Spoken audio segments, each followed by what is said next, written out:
কি বন্ধু, আপনার কি নিজেকে আন্ডারটেকার কিংবা রক মনে হয়? হ্যাঁ, হতে পারেন। আপনি হয়তোবা 6 ফুট 2 উচ্চতার একজন দীর্ঘদেহী মানুষ। আপনার সেই বডি, এটা ভালো। অনেক ক্ষেত্রেই আপনি সুবিধা পাবেন। তবে আমার মেন উদ্দেশ্য কথা বলার এটা নয় যে আপনার দীর্ঘ বডি থাকুক বা না থাকুক। আমার মেন উদ্দেশ্য হচ্ছে আপনাকে একটা বিষয়ে সতর্ক করা। আমি আপনাকে একটা গল্প বলি।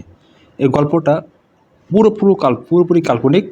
তবে এরকম ঘটনা আপনি যে খোঁজ নিয়ে দেখেন আশেপাশে ঘটেনি সেটা হয়তো বলা যাবে না। ধরেন আমি গল্পটা এভাবেই শুরু করি। গল্পের চরিত্র একটা লোক, তার নাম শোভন।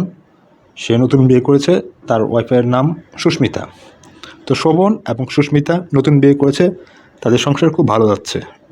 শোভন, আমি যেটা আগেই বলেছি, ওরকম 6 ফুট 2 ইঞ্চি তার সম্পন্ন খুব হাই কোয়ালিফাইড লোক। আমি যেটা বলতে চাচ্ছি, সে কোয়ালিফাইড লোক। তার 6 ফুট 2 উচ্চতা সম্পন্ন মানুষ, তার সেই বডি, চরম ফিটনেস। তো তার নিজের সম্পর্কে তার খুবই ভালো ধারণা। সেটা খুব সুন্দর কথা, ভালো ধারণা। তো হঠাৎ করেই তার ওয়াইফ, যে সুস্মিতা, সে বলল যে দেখো, আমরা তো বিয়ে করছি 3 মাস হয়ে গেছে, কিন্তু এখন আমরা হানিমুনে গেলাম না। চলো না আমরা হানিমুনে যাই। তো শোভন বলল, আচ্ছা ঠিক আছে, আমি একটু অফিসের একটু ছুটি নেওয়ার চেষ্টা করি, খুব তাড়াতাড়ি যাব। তো শোভন কোনোভাবে ছুটিটা ম্যানেজ করলো, ঠিক আছে। তো তারা ঠিক করলো যে একটা জায়গায় ঘুরতে যাবে। জায়গাটা ধরে নাম বললাম না, ধরলাম একটা জায়গায় ঘুরতে যাবে। তো সে জায়গাটা হচ্ছে পাহাড়ি এলাকা। সেখানে লোক সংখ্যা খুবই কম, নির্জন এলাকা আর কি। সেখানে তারা হানিমুনে যাবে, এরকম একটা জায়গায় তারা যাবে। তো শোভনের নিজের সম্পর্কে খুব উচ্চতর ধারণা, তার বডি ফিটনেস ভালো, সে 6 ফুট 2 উচ্চতা।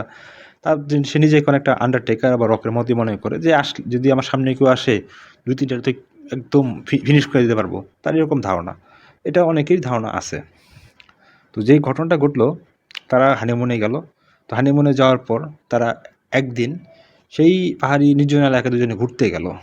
তো ঘুরতে যাওয়ার পর যেটা ঘটলো, তারা কথা বলতেছে, হঠাৎ করে 5-6 জন ইয়াং ছেলে এসে তাদের ধরলো। এবং বুঝতে পারতেছেন, তাদের একটা ধারণাই করতে পারতেছেন তাদের সঙ্গে তখন মানে কী জন্য তারা ধরলো। তো স্বাভাবিকভাবেই আমাদের যে নায়ক, সে চেষ্টা করলো তাকে, মানে তার ওয়াইফকে রক্ষা করতে। কিন্তু এখন একটা কথা কি, আপনি যতই আন্ডারটেকার রক হন, বাস্তব জীবনে সে তো আন্ডারটেকার রক না, বা সে ইভেন সে জন সিনাও না। সে স্বাভাবিকভাবেই 5 জনের সঙ্গে পারলো না। আর যেটা ঘটার সেটাই ঘটলো। আপনারা বুঝতে পারছেন কী ঘটলো, এবং যেটা ঘটলো সেটা খুব হৃদয় বিদারক ঘটনা। হ্যাঁ, পরবর্তী সময়ে হয়তো যেটা হলো যে সেই দুষ্কৃতী বা খারাপ লোকগুলি ধরা পড়লো। কিন্তু যে ক্ষতিটা হয়ে গেল আল্টিমেটলি, সেই ক্ষতি তো আসলে ধরা পড়লো, এটা ঠিক আছে। এটা অবশ্যই তাদের শাস্তিও দরকার, ঠিক আছে। কিন্তু যেই ক্ষতি হয়ে গেছে, এই ক্ষতি কি আর কখনো পূরণ হওয়া সম্ভব? সেই সুস্মিতা মেন্টাল ট্রমায় চলে গেল, মানসিক ট্রমা যেটাকে বলে আর কি, মানসিক ট্রমায় চলে গেল।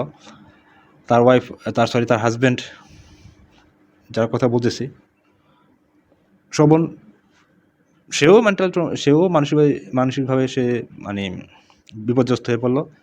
এবং একটা সময় হলো কি, তাদের এই সংসার জীবনটাই নষ্ট হয়ে গেল। তো আজকে আমি এই মূল ঘটনা যেটা আমি বলতে চাচ্ছি, এই যে আমি যেটা বলতে চাচ্ছি আসলে সত্যি করতে,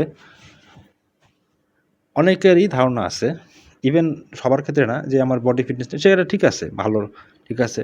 তবে যেটা মেন বিষয় আমি আজকে বলতে চাচ্ছি, কি মেন বিষয়, একদম মেন বিষয়, যখনই আপনারা কোনো ওয়াইফকে নিয়ে বা হোক, বা গার্লফ্রেন্ডকে নিয়ে হোক, বা ইভেন আপনার যদি কোনো ফিমেল আত্মীয় স্বজন থাকে, আপনি জানেন অনেক সময় ঘুরতে, সবসময় চিন্তা রাখবেন বা খেয়াল রাখবেন, যে জায়গাটায় যাচ্ছেন সে জায়গাটা নিরাপদ নাকি। নির্জন এলাকা হলেই যে সেটা যে নিরাপদ হবে না, তা কিন্তু না। নির্জন জায়গাও নিরাপদ হতে পারে, তবে অনেক ক্ষেত্রেই সেটা, বা আমাদের বিভিন্ন প্রেক্ষাপটে দেখা যায় যে নির্জন জায়গাগুলি সাধারণত নিরাপদ হয় না। তাই এ ব্যাপারে আপনাকে সতর্কতা হওয়াটা একান্তভাবেই জরুরি। কারণ এসব ক্ষতি হয়ে গেলে আসলে এসব ক্ষতি আপনি কোটি টাকা দিয়েও কখনো শোধ করতে পারবেন না। আর এসব ক্ষতি হয়ে গেলে মানুষের জীবনটা অনেক ক্ষেত্রেই আসলে, মানে কি বলবো, অনেকেই আসলে এইসব দিক থেকে আর ফিরে আসতে পারে না। মানে তাদের জীবনটাই নষ্ট হয়ে যায় অনেকের ক্ষেত্রে। কথাগুলো নেগেটিভ হয়ে গেল, কিন্তু বাস্তব জীবনে এটা হয়ে যায়। আমি পজিটিভ কথাই বলতে চাই, কিন্তু আসলে কিছু, কিছু জায়গায় এই জায়গায় আসলে যখন এই ঘটনাটা ঘটবে, তখন এই কথাগুলো আসলে আমি যতই পজিটিভ কথা বলি বা শুনেন, এটা ভালো লাগবে না। তাই আমি যেটা বলব, যখনই আপনি কোনো জায়গায় যান, সেটা ছেলে হোক, মেয়েদের ক্ষেত্রে বিশেষ করে মেয়েদের ব্যাপারে বলব, আপনারাও সতর্ক হন। নির্জন জায়গা বা এমন অনিরাপদ জায়গায় যাওয়া থেকে যাওয়ার আগে ১০ বার চিন্তা করেন। আপনার হানিমুন আজকে আপনি যেখানেই যান সেই জায়গাটা যাতে নিরাপদ হয়, বা যেখানে আপনি হানিমুন না হোক বা ঘুরতে যান, সেই জায়গাটা যেন নিরাপদ মনে হয়। এই যে এটা খুবই ইম্পর্টেন্ট। এটা আমাদের জীবনের জন্য এটা খুবই ইম্পর্টেন্ট বিষয়। কারণ ক্ষতি হয়ে গেলে এসব ক্ষতি আসলে কখনো এরকম টাকা-পয়সা দিয়ে বা কোনো কিছু পৃথিবীর সব কিছু দিয়ে দিলেও আসলে এসব ক্ষতি আসলে পূরণ করা যায় না। আজকে এই ভিডিওটা বানানোর আমার উদ্দেশ্য হচ্ছে আসলে সত্যিকার অর্থেই আমি হৃদয় থেকেই বলতে চাই, মানুষ যাতে কোনো দুর্ঘটনা না ঘটে বা এরকম ঘটনা না ঘটে, এটাই আসলে। এটা করে এই ভিডিও কজনের কাছে পৌঁছাবে সেটা আমি জানি না। আমি শুধু একটা কথাই বলব, আপনারা সতর্ক থাকবেন। আমি আপনাদের সবার মঙ্গল কামনা করি। সবাই ভালো থাকবেন। অনেক, অনেক ধন্যবাদ। Thank you very much.